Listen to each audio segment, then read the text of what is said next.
Fått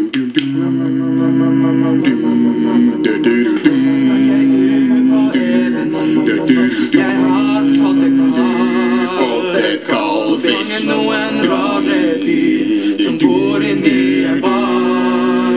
Reiser over land og strand på Elian. Pokémons, det går an å bruke deres mat. Pokémon